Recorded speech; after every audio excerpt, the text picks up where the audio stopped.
Esa noche, si México hubiera demorado su decisión unas pocas horas, docenas de vidas podrían haberse desvanecido del mundo sin que nadie volviera a escucharles decir la palabra casa. Bajo las luces de la Ciudad de México, que parecía tan tranquila como siempre, la sala del Centro de Coordinación de Emergencias estaba inmersa en un silencio más pesado que cualquier tormenta. El mapa de Oriente Medio en la pantalla gigante parpadeaba con puntos rojos que se multiplicaban por minuto. Informes urgentes indicaban que un gran número de ciudadanos iraníes, con lazos profundos con México, estaban atrapados cerca de una zona de crisis. Había niños, ancianos y enfermos que podrían no sobrevivir si las rutas se cerraban. La secretaria de Relaciones Exteriores, una mujer de mirada firme, observó la lista de nombres durante un largo instante antes de pronunciar las palabras que cambiarían el destino de todo el grupo. México abrirá un corredor humanitario. En ese segundo, esto dejó de ser una noticia de última hora para convertirse en una prueba de que la verdadera compasión no reside en las palabras, sino en el valor de actuar antes de que todo sea demasiado tarde. A miles de kilómetros de la Ciudad de México, donde las luces de la urbe aún prometían que la vida normal continuaba, un campamento de refugiados cerca de la frontera parecía otro universo. Un mundo donde el tiempo no se medía en horas o minutos, sino en oleadas de miedo, en suspiros y en miradas vacías hacia el horizonte. Cientos de personas se acurrucaban bajo una lona vieja que se agitaba con el viento helado del desierto. El polvo se pegaba a los labios, y a veces, incluso respirar se sentía como tragar la aridez misma. Nadie sabía con certeza cómo terminaría la noche, o si el amanecer llegaría de la misma forma. Algunos niños lloraban en voz baja, ya sin lágrimas. Varios ancianos permanecían más quietos que los demás, no por fortaleza, sino porque estaban demasiado débiles para mostrar su sufrimiento. Algunos jóvenes caminaban de un lado a otro, como buscando algo que, en el fondo, sabían que no existía. Lo que todos buscaban no era solo comida, agua o una manta, sino una respuesta simple a la pregunta: ¿alguien vendrá por nosotros? Entre la multitud, una mujer iraní abrazaba a su hijo con una fuerza tal que parecía que el mundo exterior intentaba arrebatárselo a cada segundo. Se llamaba Mariam. Su rostro no solo mostraba el agotamiento de un largo viaje, sino también las marcas de una resistencia acumulada durante demasiado tiempo. El niño en sus brazos se llamaba Dawood, un niño de 8 años cuyo padre mexicano siempre le había dicho que, si nacía con una sonrisa como el primer rayo de sol, debía tener un nombre que le permitiera brillar siempre. Dawood no recordaba México con claridad, no recordaba el olor de la tierra mojada, ni las calles empedradas, ni el sonido de las campanas por la mañana, pero recordaba algo con más nitidez. Recordaba que, cuando su madre decía la palabra casa, su voz cambiaba por completo, se volvía más suave, más cálida y profundamente triste, todo al mismo tiempo, como si la nostalgia y el dolor se escondieran en esa única palabra. Mariam había vivido varios años en Oaxaca con su esposo mexicano. Su pequeña casa no era lujosa. Solo tenía un patio de baldosas, unas macetas de barro con bugambillas, un petate tejido y el eco de las campanas de la iglesia al amanecer. Pero esa sencillez se había convertido en lo más preciado el día en que desapareció. Después de que su esposo enfermara y falleciera, todo comenzó a desmoronarse, como un nudo que se deshace hilo por hilo. Mariam tuvo que regresar a Irán con su hijo para resolver asuntos familiares. Siempre pensó que algún día llevaría a Dawood de vuelta para empezar de nuevo en la tierra que una vez le dio amor y dignidad, pero la guerra y la inestabilidad no piden permiso para llegar. Irrumpieron en la vida de la gente común, sin importar si alguien acababa de perder a un ser querido, si tenía hijos pequeños o si guardaba en su corazón la última brizna de esperanza. No muy lejos, un anciano se apoyaba en una caja de madera. Se llamaba Farid. Con una mano sostenía un blister de pastillas casi vacío. Con la otra, se presionaba el pecho de vez en cuando, como si intentara convencer a su corazón de que siguiera latiendo un poco más. Farid había vivido en Puebla por más de 10 años. Había sido cocinero en una pequeña fonda en una calle sin renombre, pero extrañamente memorable para los locales, porque cocinaba cada plato como si fuera para su propia familia. Ya fuera el mole poblano que picaba justo lo necesario, la sopa de lima perfumada con cilantro o las carnitas cocinadas a fuego lento hasta que la carne se deshacía en la boca. Muchos lo llamaban afectuosamente tío Farid. y aunque no era mexicano de nacimiento, se había acostumbrado a que lo llamaran con ese tono familiar. El tiempo pasó y la vida lo obligó a regresar a Irán. Pensó que sería un viaje temporal, como salir de la cocina a comprar algo para volver enseguida. Pero a veces el mundo cierra sus puertas más rápido de lo que uno se da cuenta. De su intención de volver, pasó a estar atrapado en una vida sin salida, y ahora, con su cuerpo debilitado, temía por primera vez no morir de un ataque al corazón, sino de no tener la oportunidad de regresar al lugar donde su corazón había encontrado un significado. En ese campamento, nadie contaba su historia en voz alta. Era como si todos guardaran su voz para lo esencial. Pero su silencio no estaba vacío. Estaba lleno de hogares perdidos, de vidas estables que se habían esfumado y de los nombres de las personas que esperaban al otro lado. Algunos se habían casado con mexicanos, otros habían estudiado español, otros habían abierto pequeños negocios en Cancún o trabajado en la Ciudad de México. Algunos tenían hijos que hablaban español con más fluidez que el idioma de sus abuelos. No querían ser una carga para nadie. Solo querían el derecho de volver a un lugar que una vez los había acogido con sencillez y sinceridad. La noche se hizo más profunda, el viento arreció. Dawood escondió su rostro en el pecho de su madre y preguntó con un hilo de voz: «Mamá, si no lo logramos, ¿simplemente desapareceremos?». Mariam se quedó en silencio un largo rato. La pregunta de un niño, tan pura, era más afilada que el silencio a su alrededor. Le acarició el pelo lentamente, tratando de que sus lágrimas no cayeran sobre su pequeña frente. «No desapareceremos, mi vida», dijo, aunque ella misma no estaba segura de creer en su respuesta. «Mientras alguien nos recuerde, no desapareceremos». No muy lejos, Faris miraba el cielo oscuro. Recordaba las noches en Puebla con una claridad asombrosa. El olor del aire después de la lluvia, el sonido de los platos en su fonda, los clientes habituales que siempre le pedían que le bajara al picante, pero terminaban pidiendo más salsa. Esos recuerdos parecían demasiado pequeños para cambiar el mundo. Pero en una noche en la que la vida apenas ofrecía algo, los pequeños recuerdos eran como la última llama que evitaba que el corazón se apagara. Murmuró para sí mismo en un español suave: «Solo pido volver una vez más». Nadie lo escuchó, pero la frase flotó en el aire como la oración de todo el campamento. En lugares así, los rumores viajan más rápido que la luz del sol. Alguien dijo que la frontera podría cerrar esa misma noche. Otro, que algunos países ya estaban evacuando a su gente. Otro más, que si no llegaba un convoy por la mañana, algunos serían trasladados a un lugar aún más remoto. La incertidumbre se convirtió en el enemigo más cruel, porque no hiere de golpe, sino que consume la moral lentamente, como el agua que se filtra gota a gota en una pared hasta que toda la casa se derrumba en silencio. Y en el momento en que la esperanza era casi invisible, un joven voluntario corrió a través del viento.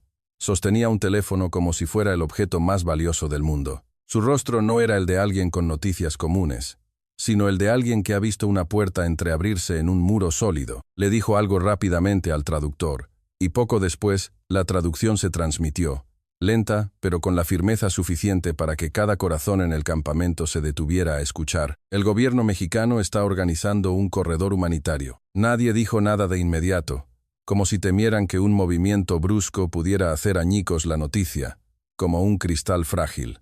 Mariam se llevó una mano a la boca. Dawood levantó la vista hacia su madre, tratando de leer la respuesta en sus ojos. Faris intentó ponerse de pie, aunque sus rodillas temblaban tanto que apenas podían sostenerlo. Pero la mirada del anciano se iluminó como no lo había hecho en días. Aún no era la seguridad, aún no era la ayuda tangible, aún no era un avión, un autobús o comida caliente, pero era algo igual de importante. Era la prueba de que, en un mundo lleno de vacilaciones, alguien había elegido no ignorar su sufrimiento. Y a veces, para un ser humano, al borde de la desesperación, lo único que se necesita para sobrevivir a la noche más larga es una breve noticia. Que alguien, de verdad, viene en camino. Mientras esa pequeña esperanza se encendía en medio del campamento fronterizo, en la Ciudad de México, al otro lado del mundo, la noche aún no había terminado. Aunque era muy tarde, el último piso del edificio de la Secretaría de Relaciones Exteriores estaba más iluminado que a cualquier hora del día. La luz de la sala de juntas principal se filtraba a través de los cristales, proyectando largas líneas en el silencioso pasillo, como si todo el edificio contuviera la respiración, esperando una decisión demasiado pesada para llamarla una simple orden administrativa. Sobre la larga mesa de conferencias, las carpetas estaban abiertas. Algunas páginas tenían marcas rojas, otras estaban llenas de notas adhesivas que las hacían hincharse, como un corazón sobrecargado de urgencia. Mapas de rutas de vuelo, listas de afectados, regulaciones legales, informes de seguridad y datos médicos se apilaban, dejando poco espacio libre. Nadie estaba relajado. Incluso los más serenos tamborileaban inconscientemente con la punta de su bolígrafo sobre la mesa, como si contaran el tiempo sin saberlo. Una voz se alzó desde el extremo de la mesa. Era el jefe de coordinación, que acababa de colgar una llamada con la embajada en un país vecino. Habló con claridad, pero tan rápido como si temiera que la información quedara obsoleta. El número de personas con vínculos con México ha aumentado. Algunos tienen copias de permisos de residencia antiguos, otros actas de matrimonio con ciudadanos mexicanos, pero los originales se perdieron. Hay varios niños nacidos en México que no tienen la documentación completa. Algunos son pacientes que no pueden esperar más de 24 horas. Sus palabras no crearon un nuevo pánico. Todos en la sala ya sabían que la situación era grave, pero sirvieron para subrayar que el país no se enfrentaba a la simple pregunta de ayudar o no, sino a una mucho más difícil. ¿Cómo ayudar a tiempo, antes de que todas las ventanas de oportunidad se cierren a la vez? El asesor legal movió unos documentos y comenzó a explicar con cautela. Si seguimos los procedimientos estándar, muchos casos se atascarán por cuestiones de estatus, pruebas de su relación con México o la validez de sus documentos. Pero si esperamos a tener todo según el sistema, algunos podrían no tener la oportunidad de esperar hasta ese día. Nadie replicó, pues todos entendían que no intentaba obstaculizar la ayuda, sino advertir sobre la delgada línea entre la valentía y el riesgo que podría volverse en contra tanto de las personas como del país. Desde otro lado, un oficial de seguridad añadió, la delicadeza de esta misión no reside solo en el punto de origen, sino también en los ojos del mundo. Si México da un paso en falso, aunque parta de la compasión, podría ser malinterpretado política o internacionalmente. La palabra humanitario siempre suena hermosa en los comunicados, pero en una sala de juntas real debe traducirse en un sistema responsable en todos los niveles, desde la selección de personas hasta su cuidado a la llegada. Un pesado silencio se instaló de nuevo. Nadie se atrevía a simplificar el asunto, porque los presentes sabían que cada frase pronunciada podría determinar el destino de muchas vidas. Pero en ese silencio, la secretaria, que había escuchado casi sin interrumpir, levantó la vista de la lista que tenía sobre la mesa. No alzó la voz, no golpeó la mesa, no mostró una emoción intensa. Sin embargo, el tono de su voz hizo que todos en la sala pensaran en la misma dirección. La imagen de una nación no se forja por lo que decimos cuando el mundo nos mira, dijo lentamente. Se forja por lo que hacemos cuando la desesperación no deja tiempo para calcular. No hubo un discurso largo, ni frases diseñadas para la historia. Pero esa oración funcionó como si alguien hubiera puesto una brújula en medio de la mesa, haciendo que todos supieran instantáneamente hacia dónde mirar. A partir de ahí, la reunión pasó de debatir el por qué a diseñar el cómo. El jefe del equipo legal propuso un mecanismo de selección especial bajo un marco humanitario, basado en 3 pilares: necesidad urgente por vida o salud, un vínculo verificable con México y la viabilidad de un cuidado continuo a su llegada. El Instituto Nacional de Migración se comprometió a estudiar una forma de exención documental temporal, manteniendo múltiples capas de verificación para que la compasión no se convirtiera en laxitud. La Secretaría de Salud comenzó a priorizar a los pacientes por nivel de riesgo y a preparar una lista de equipos necesarios, previendo un escenario peor al informado. La Unidad de Protección a la Infancia y la Familia propuso que personal especializado viajara desde el origen para que los niños, los enfermos y los ancianos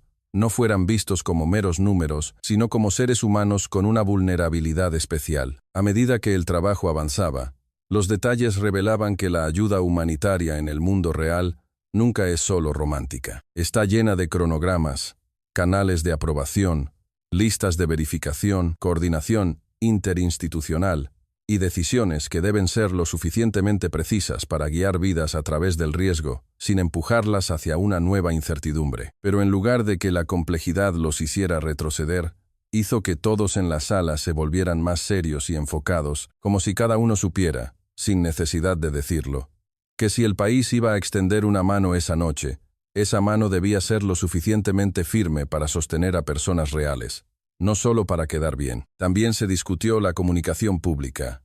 El equipo de prensa del gobierno acordó que el mundo estaría observando en cuanto México anunciara su movimiento. Por lo tanto, cada palabra debía dejar claro que no se trataba de una intervención política ni de un movimiento estratégico con intereses ocultos, sino de una misión humanitaria basada en la responsabilidad hacia personas con lazos genuinos con la sociedad mexicana. La elección de las palabras era tan crucial como la elección de la ruta de vuelo. En un rincón, la misma joven funcionaria que había informado sobre los niños y ancianos, al principio de la noche, estaba coordinando las listas con la embajada de nuevo. Subrayó el nombre de algunos niños sin documentación completa, pero con apoyo de antiguas escuelas mexicanas, fotografías y testimonios de familiares en México. Se detuvo en un nombre y levantó la vista. Si la madre tiene pruebas claras de su vínculo, pero el hijo no tiene todos los documentos, no los vamos a separar, ¿verdad? La pregunta hizo que varios en la sala se detuvieran, recordándoles que un buen sistema no solo debe ser funcional, sino que no debe destruir innecesariamente el corazón humano. La respuesta fue clara: no separamos familias. Si hay otra vía segura, la tomaremos primero. En ese mismo instante, las órdenes preliminares comenzaron a enviarse, como si los engranajes del país empezaran a girar al unísono. Se notificó a la Fuerza Aérea que preparara un avión para una misión de evacuación de emergencia. Los equipos médicos de urgencia recibieron la lista de medicamentos especiales. Se convocó a traductores de farsi y árabe a un punto de encuentro. Las autoridades locales en el estado que serviría de base de acogida comenzaron a abrir centros de coordinación. Los hospitales recibieron la señal de preparar camas para pacientes que podrían necesitar traslado inmediato. Aunque la ciudad afuera seguía siendo la misma Ciudad de México de siempre, con sus coches, sus tiendas de conveniencia abiertas, y la mayoría de la gente ajena a lo que estaba sucediendo, bajo esa superficie de normalidad, toda una nación se movía en silencio para traer a alguien de vuelta. Antes de concluir la reunión, se resumió el plan en los términos más simples, pero más contundentes que cualquier eslogan. México establecerá un punto de coordinación fuera de la zona de riesgo, abrirá un corredor humanitario temporal, seleccionará y evacuará por grupos, dando la máxima prioridad a la seguridad, la unidad familiar y la dignidad humana de todos los involucrados. Nadie aplaudió, nadie celebró.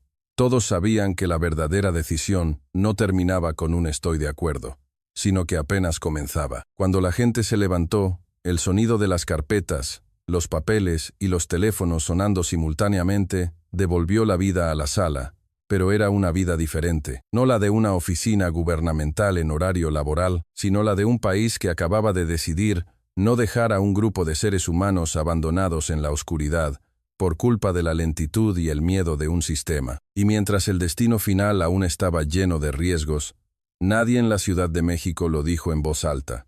Pero todos sintieron en silencio que, a partir de ese momento, México no solo sabía de la existencia de aquellas personas que esperaban lejos. México había comenzado su viaje para encontrarlas. Tras enviarse la última orden desde la sala de juntas, el movimiento del país pasó de ser conversaciones y texto, en documentos a acciones tangibles. En una base aérea militar en las afueras de la Ciudad de México, potentes luces blancas iluminaban una pista llena de siluetas en movimiento. El rugido grave de los motores de un avión de transporte, despertado de su quietud, resonaba como si él mismo entendiera que esta misión no se parecía a ningún otro vuelo. El personal de tierra corría de un lado a otro con cajas de suministros médicos, agua, alimentos blandos, medicinas para niños, mantas y camillas, todo contado y recontado una y otra vez. Una doctora de mediana edad, de pie junto a un carro de equipos, repasaba una lista con la mirada.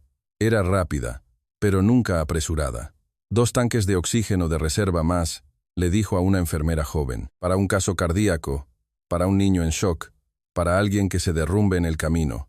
No podemos pensar solo en los números que nos dieron. La enfermera asintió y se movió de inmediato. Nadie en el equipo sabía exactamente qué encontrarían al llegar, pero todos entendían que, en una misión así, prepararse de más era infinitamente mejor que llegar con el remordimiento de haber olvidado algo crucial. Cerca de allí, un grupo de traductores de farsi Practicaba frases cortas y esenciales con los funcionarios mexicanos. No hablen demasiado rápido, decía uno de los traductores. Alguien que ha pasado por una crisis no solo escucha con los oídos, escucha a través del miedo. Luego, repitió la frase una vez más, con firmeza y suavidad al mismo tiempo. Somos del gobierno de México. Estamos aquí para ayudar.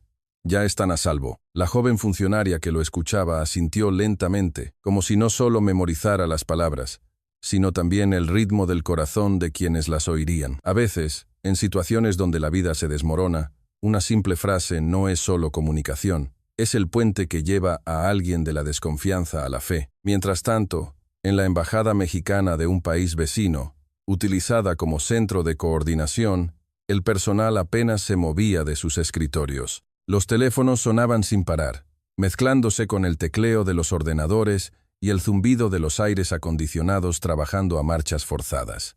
Las solicitudes de ayuda llegaban sin cesar, copias de pasaportes antiguos, fotos de bodas con cónyuges mexicanos, imágenes de sus antiguas casas en Puebla, Oaxaca o Monterrey, viejas credenciales de estudiante. Podrían parecer simples trozos de papel o pruebas incompletas, pero para los funcionarios que las revisaban, eran pequeñas puertas que confirmaban que estas personas no estaban pidiendo a un país que acogiera a extraños, sino que le pedían a una nación que volviera a mirar a aquellos que una vez tuvieron sus vidas entrelazadas con su tierra. Un joven funcionario se detuvo en el expediente de una viuda iraní con un hijo de 8 años. Sus pruebas no estaban completas, pero tenía una foto familiar frente a una pequeña casa con patio en Oaxaca, el acta de nacimiento del niño emitida por un hospital mexicano y una vieja carta de la familia de su esposo. Respiró hondo y le dijo a su compañero, «Asegúrate de que este caso no se pierda. No pide más que volver a un lugar donde todavía hay gente que lo recuerda». Sus palabras no pretendían ser grandilocuentes, pero reflejaban lo que estaba sucediendo en muchas mesas y llamadas. México estaba, poco a poco, reuniendo los fragmentos de muchas vidas rotas para devolverles la forma de una posibilidad. Cuando todo estuvo listo, comenzó la fase de campo. Un convoy de autobuses y vehículos de apoyo con insignias humanitarias salió del punto de coordinación hacia el lugar de encuentro. La ruta no era segura. Había tramos con retenes donde nadie podía garantizar que las reglas seguirían siendo las mismas una hora después. En algunas zonas sonaban sirenas de alerta y a veces la comunicación por radio se cortaba, sumiendo a todos en un silencio automático. El líder del equipo de campo, sentado al frente, miraba un mapa en su regazo, pero sus ojos nunca se apartaban de la carretera. «Recuerden», dijo por la radio a todos los vehículos, «no estamos compitiendo contra el tiempo para llegar primero. Estamos compitiendo contra el tiempo para traer a todos de vuelta, completos». La frase era sencilla, del tipo al que muchos mexicanos están acostumbrados, sin alardes, pero extrañamente firme, y logró calmar la atmósfera ya tensa del convoy. En el camino, las noticias sobre la apertura del corredor humanitario mexicano comenzaron a difundirse en línea. Algunos medios lo llamaron una decisión valiente. Otros expresaron su admiración y sorpresa. Pero en esos vehículos que avanzaban entre el polvo y los puntos de control, nadie tenía tiempo para preocuparse por cómo el mundo veía a México. Para ellos, la imagen no era lo que había que salvar. Lo único que importaba era aprovechar esa frágil ventana de tiempo que aún permitía salvar a la gente. Al otro lado de este mundo en movimiento, en el campamento, la espera continuaba. La noticia de que México venía en camino ya se había extendido, pero para aquellos que llevaban días con frío, hambre y miedo, seguía siendo algo intangible. Mariam abrazaba a su hijo con más fuerza cada vez que oía el ruido de un vehículo a lo lejos. Dawood intentaba mirar al horizonte, como si quisiera distinguir qué coche era un rumor y cuál era la verdad. Farid permanecía sentado junto a su caja de madera, pero hoy su mirada se dirigía más lejos, como si el corazón que casi se había rendido estuviera intentando levantarse de nuevo. Y entonces, en una tarde en que el viento levantaba nubes de polvo, el convoy apareció en el horizonte. Nadie se atrevió a hacer ruido al principio, pero este silencio era diferente al de la desesperación. Era el silencio de muchos corazones latiendo al unísono. Algunos niños corrieron a aferrarse a sus madres. Los ancianos intentaron levantarse para ver mejor. Cuando el primer vehículo se detuvo, Una funcionaria mexicana con un chaleco humanitario bajó. Su rostro era más amable de lo que muchos esperaban de una autoridad. No comenzó con protocolos largos ni preguntas que generaran más desconfianza. Lo primero que dijo, a través del traductor, fue: «Venimos de México. Estamos aquí para llevar a todos los que han sido verificados a un lugar seguro». Con solo eso, el silencio del campamento se rompió en sollozos, gritos ahogados, y el murmullo de un anciano que no podía hablar con claridad porque las lágrimas corrían más rápido que sus palabras. Mariam se cubrió la boca. Davud la miró, comprendiendo por primera vez que la pregunta «¿Alguien vendrá por nosotros?», estaba teniendo una respuesta real. Farid, con las piernas temblando, se acercó lentamente a un funcionario y, en un español que había guardado en su memoria durante mucho tiempo, preguntó: «¿Puedo volver a casa?». El joven funcionario lo miró directamente a los ojos y respondió con una voz que no era ni apresurada ni condescendiente, una voz que no dejaba lugar a dudas: «Sí, tío. Vinimos a llevarlo a casa». Esa frase no llegó más allá del campamento, pero para quienes estaban allí, fue lo suficientemente grande como para abarcar todo el frío, el hambre, el miedo y las largas noches que habían soportado. A partir de ahí, el trabajo comenzó de manera ordenada. Los niños, los enfermos, los ancianos y las mujeres fueron los primeros. Los médicos evaluaron su estado, los traductores explicaron los pasos y los funcionarios verificaron las listas sin hacer que nadie se sintiera rechazado. Todo se desarrolló con rapidez, pero sin brusquedad, con rigor, pero sin frialdad. Y fue en ese momento cuando el rumor, que había sido una pequeña chispa en sus corazones, se convirtió en una realidad tangible. México ya no era solo un anuncio. México había llegado. Después de que se pronunciaran las palabras, vinimos a llevarlo a casa en medio del viento y el polvo. Todo en el campamento pareció cambiar de forma al instante. El lugar seguía siendo igual de frío, la lona seguía rota y los rostros de la gente todavía reflejaban el agotamiento. Pero dentro de ese cansancio, algo era diferente. Era un pequeño soporte llamado fe. La creencia de que esta espera no terminaría en el abandono. Los funcionarios mexicanos organizaron la evacuación rápidamente, pero sin apresurar a la gente hasta el punto de hacerla sentir empujada. Dividieron el área en zonas claras, un rincón para revisiones médicas básicas, otro para confirmar las listas, uno para que descansaran los ancianos y otro para los niños y sus madres. Cada paso se explicaba a través de los traductores, con una voz constante, sin frialdad ni prepotencia, y sin usar palabras que hicieran sentir a nadie como una carga. Estos pequeños detalles, insignificantes para un observador externo, eran para quienes habían vivido días de terror la primera señal de que volvían a ser tratados como seres humanos. Mariam se sentó mientras un paramédico revisaba su estado de agotamiento. Davud no se apartaba de su lado. Aunque los ojos del niño todavía estaban llenos de cautela, comenzaba a mirar el mundo exterior de una manera diferente. Observó las botas de los funcionarios, la caja de jugos que le dieron a otro niño, los autobuses alineados y la pequeña bandera en la manga de los uniformes, como si intentara reconstruir en su mente la imagen de la seguridad. Cuando una funcionaria le ofreció una galleta, no la tomó de inmediato, miró a su madre primero. Mariam asintió levemente. El niño la tomó con ambas manos, con cuidado, como si ese pequeño objeto no fuera solo comida, sino la prueba de que alguien había pensado en él. A Farid lo ayudaron a llegar al punto de evaluación médica. Un doctor le tomó el pulso, le preguntó sobre sus medicamentos y escuchó su respiración antes de ponerle una marca que lo clasificaba en el primer grupo para abordar. El anciano miró a la enfermera mexicana, que le explicaba algo a través del traductor. Quizás no entendió todas las palabras, pero pareció comprender lo más importante.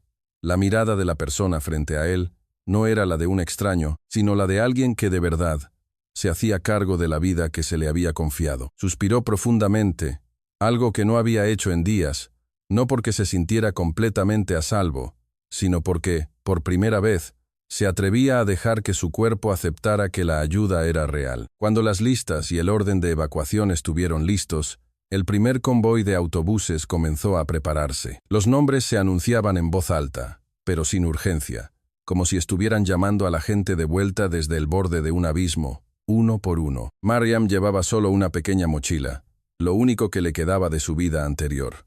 Davud se aferraba a la camisa de su madre. Farid sostenía su bolsa de medicinas contra el pecho, como si fuera la última pieza de tiempo que debía estirar hasta llegar a su destino. Todos miraron hacia atrás, al campamento, por un instante antes de subir.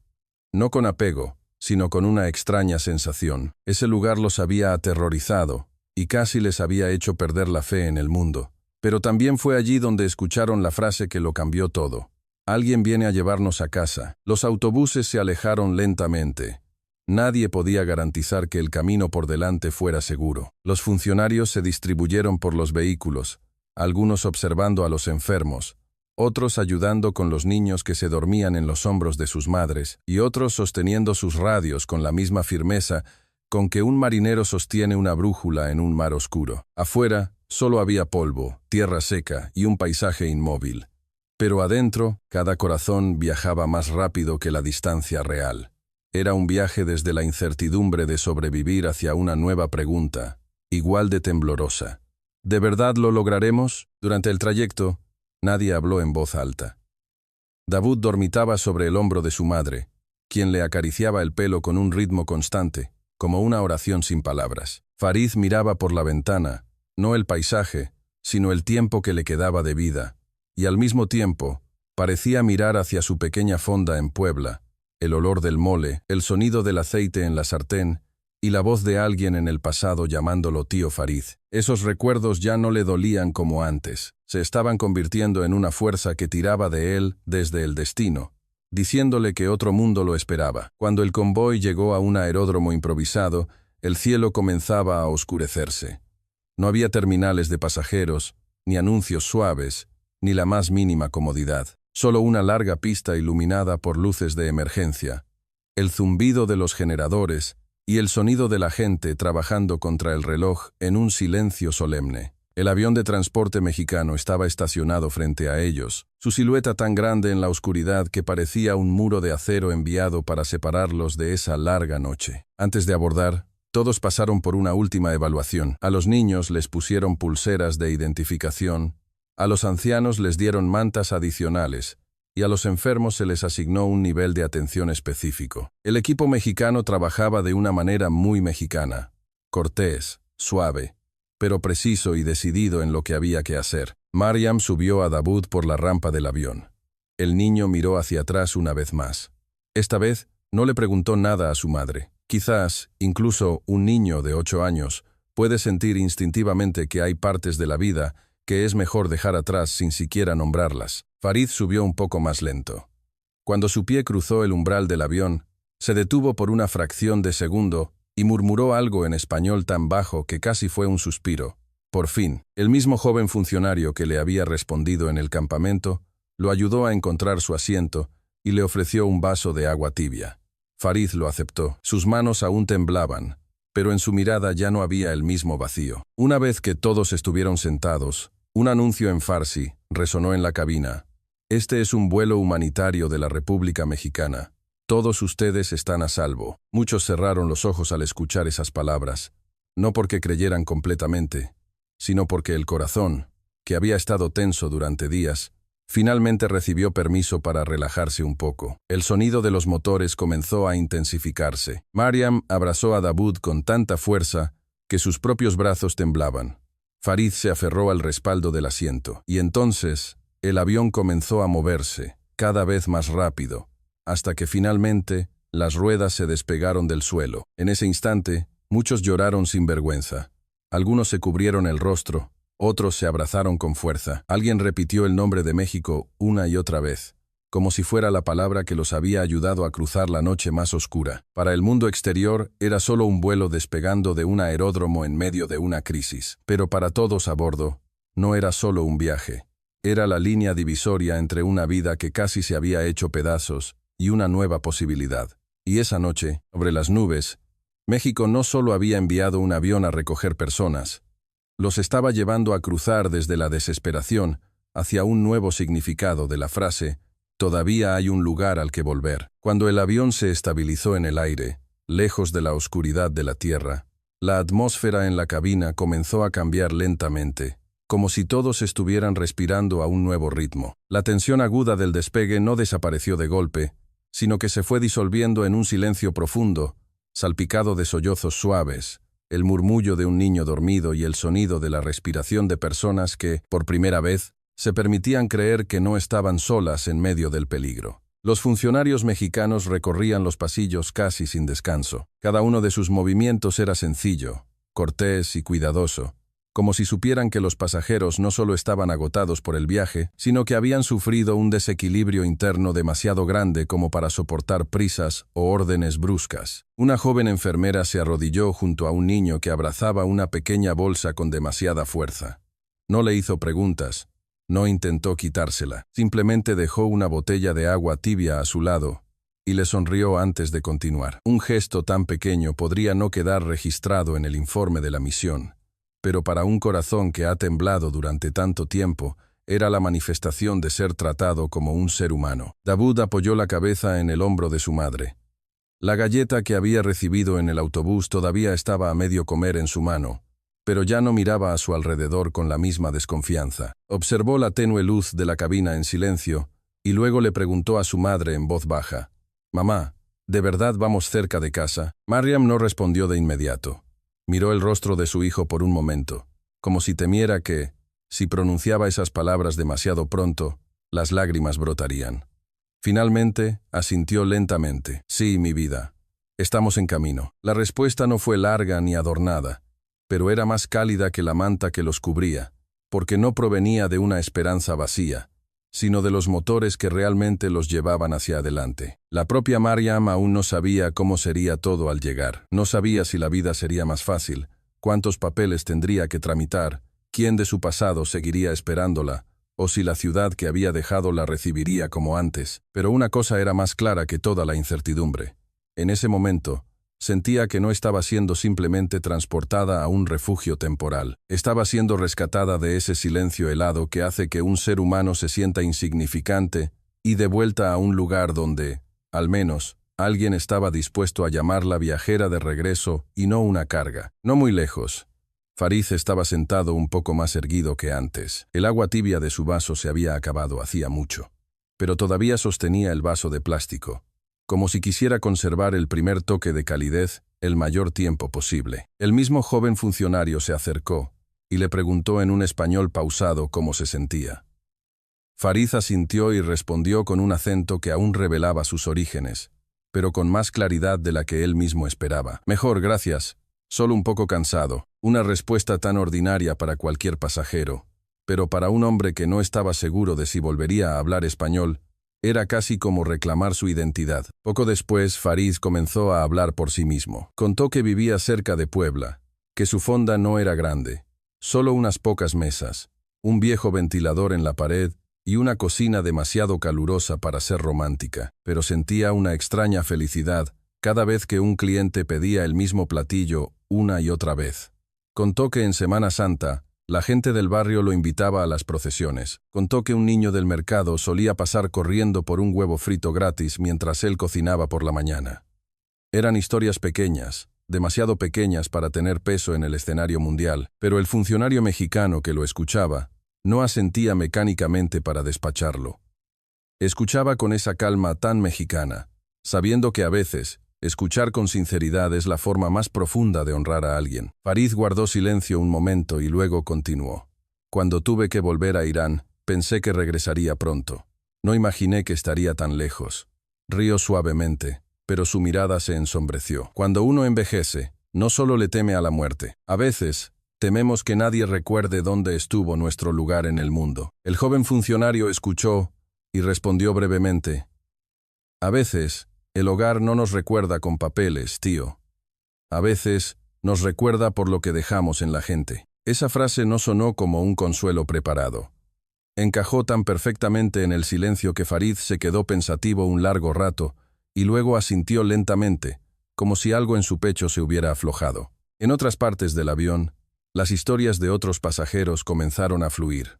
Una mujer que había sido maestra de español en su ciudad natal, usando libros viejos que una amiga mexicana le había regalado. Un joven que planeaba hacer una pasantía en la Ciudad de México antes de que la violencia truncara su futuro. Una familia que solo esperaba regresar para que su madre enferma pudiera ser tratada en el hospital que la había atendido antes. Cada historia era diferente, pero todas estaban conectadas por un hilo invisible. En sus recuerdos, México no era solo un país en un mapa, sino el lugar donde la vida ordinaria los había abrazado sin esfuerzo. Mientras el avión continuaba su rumbo en la vasta oscuridad, adelante, invisible a los ojos, el amanecer comenzaba a formarse lentamente como un hogar que aún no se ve pero que envía una señal silenciosa a los pasajeros, diciéndoles que ya no son solo supervivientes de una crisis, sino viajeros que regresan para redescubrir el significado de ser bienvenidos, uno a uno, aliento a aliento, con la primera luz de un nuevo día. Varias horas después de que el avión atravesara la oscuridad, la primera luz del amanecer comenzó a tocar el horizonte. Desde las pequeñas ventanillas, el cielo, antes de un negro sólido, se fue suavizando a un azul profundo, antes de que vetas de un dorado pálido se filtraran lentamente, como si el nuevo día no tuviera prisa, sino que se acercara con delicadeza para no asustar a los corazones heridos a bordo. La voz del piloto resonó por el sistema de altavoces, serena, profesional y firme. Anunció que en breve comenzarían el descenso hacia territorio mexicano. Con esa simple frase, el silencio en la cabina cambió de nuevo. Ya no era el silencio del miedo, sino el de la anticipación, el de un momento demasiado grande para ser interrumpido con palabras. Mariam se movió ligeramente y miró por la ventana. Dawood, que había estado durmiendo intermitentemente, abrió los ojos. Al ver las luces de la ciudad a lo lejos, bajo las nubes, parpadeó varias veces, como para asegurarse de que no era un sueño. «Mamá, ¿es eso?», preguntó en voz baja, como si temiera que su voz hiciera desaparecer la imagen. Mariam también miró hacia abajo. Para cualquiera, esas luces dispersas serían solo una ciudad al amanecer. Para ella, era como ver algo que solo había existido en su corazón tomar forma real de nuevo. Asintió, y las lágrimas que había contenido durante tanto tiempo comenzaron a brotar lentamente. «Sí, mi vida. Hemos vuelto». Farid no dijo nada al oír el anuncio. Se quedó quieto, con las manos sobre las rodillas, mirando al frente, como alguien que intenta contener una emoción abrumadora. Había pensado que nunca volvería a ver el cielo de México, que las palabras «ojalá pueda volver» eran solo un consuelo que los viejos se dan a sí mismos. Pero ahora, la tierra que tanto había extrañado estaba realmente debajo de ese avión. A medida que el avión descendía, una ligera vibración hizo que muchos pasajeros se miraran entre sí. Algunos se cubrieron la boca. Otros apretaron con más fuerza la mano de sus hijos. El sonido de las ruedas tocando la pista resonó por un instante, pero para ellos, ese sonido fue un eco que duró mucho más en sus corazones. No era solo el sonido de un aterrizaje. Era el sonido tangible de la seguridad, de una nueva oportunidad, el sonido de algo que vuelve a su lugar después de haber estado perdido por demasiado tiempo. Cuando el avión se detuvo por completo, muchos se quedaron sentados, como si sus cuerpos supieran que habían llegado, pero sus corazones necesitaran un momento para alcanzarlos. A través de las ventanillas, vieron a decenas de personas esperando en la pista. Equipos médicos, ambulancias, funcionarios de inmigración, psicólogos, voluntarios y traductores. Todo estaba organizado, pero sin rigidez. No había una ceremonia formal, sino una preparación silenciosa, cortés y decidida, como si todos los que esperaban abajo entendieran que lo primero que necesita un superviviente no es la grandeza de una bienvenida, sino la estabilidad que permite al corazón dejar de desconfiar. El desembarque comenzó de manera ordenada. Los niños y los enfermos fueron los primeros. Los funcionarios mexicanos no apuraban a nadie, guiaban el ritmo con calma. A Dawood lo bajaron en brazos, con su pequeña mochila. El niño miró la pista, las ambulancias, a la gente con batas blancas y chalecos reflectantes. Luego, vio un letrero en español cerca del área de recepción. Aunque leía lentamente, sus ojos se iluminaron al reconocer las letras que su madre le había enseñado. BIENVENIDOS. Se atascó por un momento, hasta que una funcionaria se arrodilló a su lado y le sonrió. «Bienvenidos a casa, pequeño». La frase «a casa» hizo que Mariam se detuviera. No lloró con los sollozos desgarradores del campamento, ni tembló como al subir al avión. Simplemente, las lágrimas cayeron en silencio, de forma continua. Ya no eran lágrimas de miedo, eran las de alguien que ha resistido en medio de una tormenta durante demasiado tiempo. Y cuando por fin alguien le dice que ya no tiene que estar sola, el cuerpo finalmente admite lo agotado que estaba. La funcionaria que la acompañaba al punto de revisión médica no dijo nada. Solo le ofreció un pañuelo y caminó a su lado, manteniendo una distancia respetuosa. A Farid lo ayudaron a bajar con cuidado. Cuando sus zapatos tocaron suelo mexicano, se detuvo, se inclinó ligeramente y tocó el asfalto con la punta de los dedos. Luego, juntó las manos en un gesto de gratitud, sin palabras. Un enfermero que estaba cerca observó la escena con calma, sin interrumpir, sin convertir ese momento privado en un espectáculo, porque a veces, el respeto más profundo por un ser humano es permitirle tener su propio espacio para sentir. Dentro del centro de recepción temporal, todo estaba dispuesto con un detalle que superaba las expectativas. Había un área de revisión médica, una zona para quienes necesitaban traslado inmediato a un hospital, un espacio de descanso y un rincón para niños con juguetes, libros y voluntarios que les hablaban en un español suave. Había una sala pequeña para quienes necesitaban silencio y un punto de contacto para los familiares que esperaban noticias en otros estados del país. Todo allí parecía decirles en silencio a los recién llegados que México no solo les había abierto la puerta, sino que había preparado un lugar seguro para que sus heridas pudieran empezar a sanar. A Dawood lo llevaron al rincón de los niños. Al principio dudó, mirando los juguetes como si no estuviera seguro de poder tocarlos, hasta que una joven voluntaria le ofreció un pequeño ajolote de peluche con una sonrisa amable. Dawood lo tomó y lo abrazó con fuerza. No dijo nada, pero sus hombros, que habían estado tensos desde que salió del campamento, finalmente se relajaron. A Mariam le hicieron un chequeo completo. Le diagnosticaron deshidratación, agotamiento acumulado y estrés postraumático. Una psicóloga se sentó con ella y, en lugar de preguntar por lo sucedido, comenzó con algo simple. ¿Quieres un poco de té? ¿Prefieres descansar o hablar un poco? Luego, en voz muy baja, añadió: aquí ya no necesitas ser fuerte todo el tiempo. Con esa sola frase, Mariam cerró los ojos, porque a veces, quien ha pasado por tanto no necesita explicaciones, sino solo el permiso de alguien para ser vulnerable sin ser juzgado. A Farid lo trasladaron a un hospital para una evaluación más profunda. Durante el viaje en la ambulancia, miró por la ventana y vio las calles, los letreros en español, un OXXO, un puesto de tacos, los motociclistas conversando en una esquina y la gente comenzando su día. Escenas tan ordinarias para México, pero para un anciano que pensaba que todo eso era un pasado perdido, eran casi abrumadoramente hermosas. A medida que la luz de la mañana se afirmaba, el significado de la misión se hizo más claro.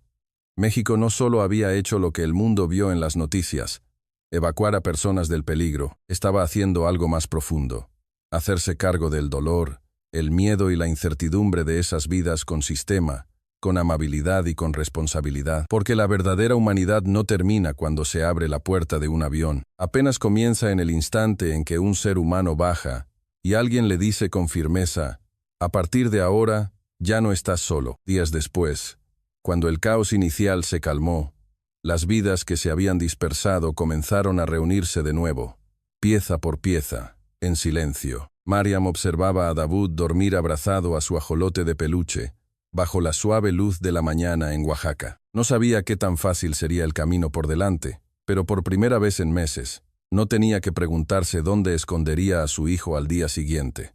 Farid, aunque todavía débil, comenzaba a tener en su mirada la calma de alguien que ha vuelto a pisar la tierra que una vez le dio dignidad a su vida sencilla. Esta historia no fue solo sobre una evacuación, fue la historia de una nación que eligió responder a la pregunta del mundo con acciones, demostrando que la humanidad no es una palabra para un comunicado de prensa, sino una mano extendida a tiempo, un sistema que no permite que la compasión sea solo una emoción pasajera, y la certeza, para quienes han atravesado la oscuridad, de que todavía tienen un lugar donde estar, sin tener que demostrar su valía de nuevo. Al final, quizás el hogar no es solo el lugar donde nacemos, sino aquel al que, cuando por fin regresamos, todavía hay alguien que nos dice de corazón: bienvenido a casa.